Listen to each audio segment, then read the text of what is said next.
In related news, the ink is barely dry on agreements between Israel and the United Arab Emirates, Bahrain, and now Sudan. But Middle Eastern relations are in flux again, this time between Israel and Qatar. Israeli officials now saying that ties with the Arab Gulf nation are warming in spite of its continued alliance with Iran. Joining me to discuss is expert on strategic and political developments in the Arab world from the Jerusalem Institute for Strategy and Security, Dr. Joshua Krasna. Dr. Krasna, thank you so much for being with us. Thank you. Thank you for having me. All right. So, how would you, just to begin, how would you categorize the ties between Israel and Qatar as they exist today? So, the tie between Israel and Qatar has existed for quite a long time, for over 20 years. And during the stage of the Oslo Accords during the years between 1994 and 2000, when Israel's relations with many Arab states, including in the Gulf, improved markedly, it had excellent relations with Qatar. Since then, the relationships with Qatar has stayed present. It was downgraded in the 2000s after the Second Intifada, like with almost all the Arab countries who didn't have formal diplomatic relations. But we've had a relationship with them over time. And in fact, Qatar has been helping us both as an intermediary and as a financier with the Hamas government in Gaza.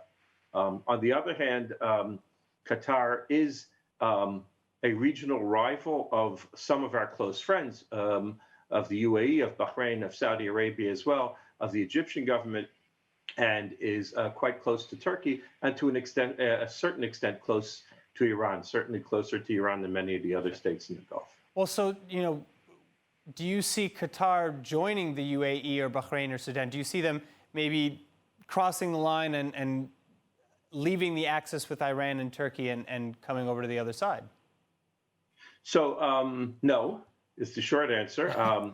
And I would say there are first, there are two different axes. Qatar has a very strong axis with Turkey. It's become even stronger since the Gulf states and Egypt imposed a blockade on it in 2017. Qatar's relationship with Iran is more instrumental. They're quite close to Iran. They share a huge gas field. They are one of the largest gas exporters in the world, and the field from which they produce their gas is shared with Iran. So they're also quite physically close to Iran, and therefore it's very important for them to have reasonable relationship with Iran at all times. So their relationship with Turkey is kind of a love relationship. Their relationship with Iran is more like a good neighbors relationship. Right, and I don't think they're planning. Yes, sorry. No, please. You don't think that and they're I don't planning think what? they're planning to. I don't think they're planning to give up either of those relationships at this stage. All right, well, what would it take to make peace? Because I know that Qatari officials have stated often that, the same party line as many of the other Arab states, that they will not normalize with Israel until the conflict with the Palestinian Authority is solved. But clearly, as we've seen over the last few months, that's not as hard of a line as we thought it was. So, what would it take to get there? So that's an excellent question. Well, first of all, Qatar and the UAE, Bahrain, Saudi Arabia are on very different sides right now in a split which splits the Sunni Arab states, split that splits the Middle East in general. Where I say is you have Qatar and Turkey on the one hand, and most of the other Arab states on the other. And in that way, I don't think that Qatar is rushing to follow the UAE or Bahrain or even Saudi Arabia's lead.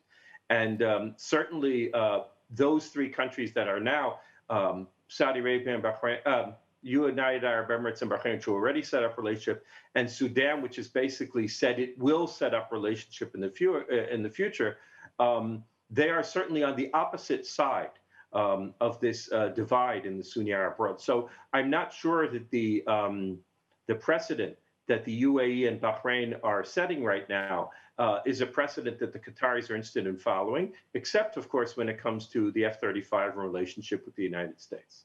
Well, so that's actually my next question, because here, as you mentioned, Israeli Energy Minister Yuval Steinitz is now alleging that, the United States may soon sell advanced F-35 fighter jets to Qatar, despite Israel's objections.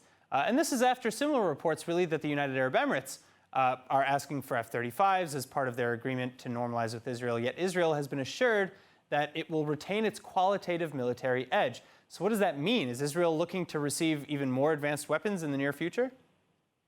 So I don't know what Israel is planning right now. I know that Qatar has a very complex and very unique situation in the region, which is, on the one hand, it is kind of almost at this point a sworn enemy of Saudi Arabia and the UAE, who are close allies to the United States. However, Qatar has the largest United States military base in the Middle East at Al Udeid Air Base, and there are about 10 to 13,000 American troops in Qatar at any given time. And it has been a very important base to prosecute the wars the Americans have been prosecuting in Afghanistan, in the past in Iraq, in Syria. So on the one hand, politically, Qatar, politically and strategically, Qatar is at odds with other U.S. allies in the region. But on the other hand, it is a very key part of the American strategic architecture and military architecture in the region. In fact, the Al Udeid Air Base, which they say is the largest base in the largest American base in the Middle East, was recently updated at Qatar's expense. Qatar paid $1.8 billion to fix this American air base and make it better. So there is it's a close military ally of the United States, and it's a real key center of American military power in the Middle East. Well, so you know, what are the incentives? What does the United States have to gain by selling F-35s to Qatar, and what does Qatar have to gain? Why are they asking for it? And what does that do to the balance of power in the Middle East? So to jump to the end, I think it doesn't do a lot to the balance of power as it concerns Israel. However, I think the United States is interested in selling the F-35 because Qatar is an important ally. In September, the United States began to discuss making Qatar a major non-NATO ally, which is Israel's a major ally, Egypt, Jordan, Kuwait, Bahrain, Morocco. But in that major non-NATO ally is almost the highest status you could be, again, without being a NATO ally. It's the same status as Japan, right? So the United States is thinking about actually upgrading its strategic relationship with Qatar. As I said, because of Qatar's military importance, but also because they want to sell weapons to Qatar. Qatar, like UAE and like Saudi Arabia, is one of the biggest weapons clients in the world right now. What does it mean for a strategic balance? The Qataris want it because the UAE is going to get it. And Qatar and UAE are two small but very influential countries of about the same size, which have been competing with each other for the past decade. So if the UAE got it from the United States, then the Qataris are going to want to get it from the United States as well. There are also countries that are very similar in certain ways and very different in certain ways. They see each other as arch rivals. So that's why they want it. What it means for Israel, I don't see Qatari F-35s as being a particular threat to Israel. But I guess we'll have to wait and see. All right, Dr. Yes. Krasna, thank you so much for taking the time and discussing this with us. Thank you. Thank you very much.